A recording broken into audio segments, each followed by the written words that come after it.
Robert Koenigsberger, founder of Gramercy Funds Management, a global leader in emerging markets, writing, "It is so hard to imagine that the art of the deal leads to something short of Maduro ceding power. The path to de-escalation has become quite narrow." Robert joins us now. Robert, thank you so much for being with us. How are you understanding this from an investment standpoint about what U.S. involvement with Venezuela looks like now and what it will look like, say, 6 months from now? Sure. Good morning. I think you need to break it down into a couple pieces, which is one, is there going to be regime change? What's the motivation of regime change?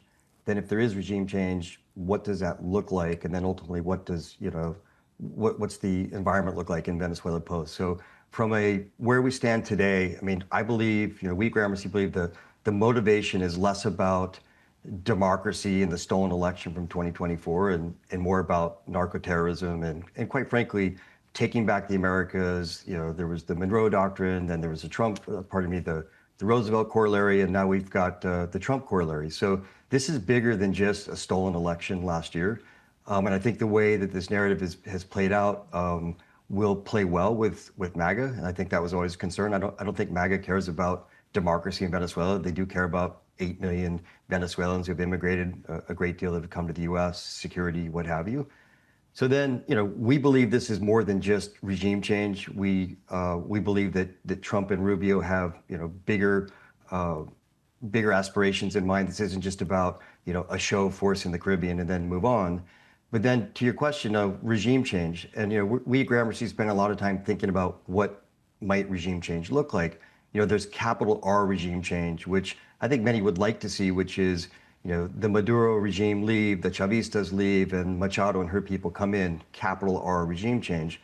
That may be difficult. We may see something more like small R regime change, where it's some sort of government transition where the Chavistas and the opposition still collaborate towards new elections.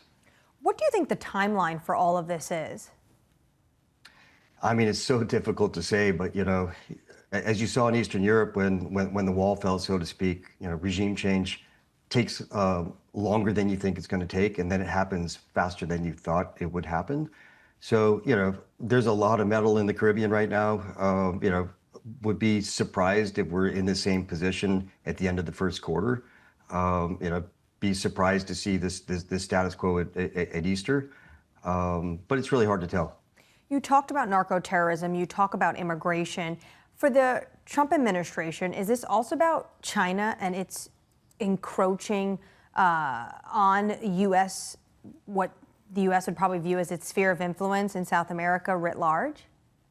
Absolutely. I mean, I think, the evolution of globalization is back towards regionalization and, as you say, spheres of influence.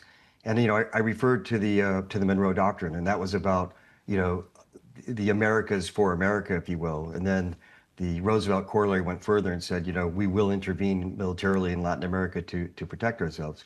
So I think what the Trump administration is focused on is just what you said, which is getting the Chinese and their influence out of the Americas, getting the Russians and their influence out of the Americas, and going back to a world of spheres of influence where, maybe we'll be less focused on their region and more focused on our region. And who knows what the deal was in Alaska between Putin and President Trump as it related to Ukraine versus the Americas. But, Russia's been pretty darn quiet. China's been pretty darn quiet. Robert, does this make you want to invest more in Latin America or less? In Latin America? I mean, I think there's a lot of different opportunities in Latin America. I mean, for us, we've been more focused on private credit rather than public credit. But I think, as many have started to realize, emerging markets isn't necessarily more risky than developed markets. And we're seeing plenty of opportunities within Latin America. I mean, Venezuela's, there's very few ways to express interest in Venezuela. I mean, most of it's through the external debt at the moment, which is, I think, up 3 times since the bottom. You said something there that I think a lot of people are going to find interesting, which is that you think that emerging markets might not be more risky than developed ones right now. It's something people have been flirting with. Are there dynamics in the developing world that you're seeing take hold in places like the United States or Europe that you find concerning and that you think that emerging markets in some ways is almost a reprieve from?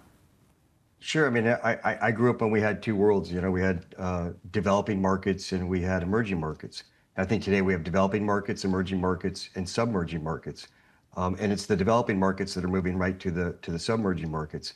And the things that we saw in the 80s and 90s that concerned the world about emerging markets, we're seeing about developed markets. Quite frankly, large debts, large deficits, and what have you.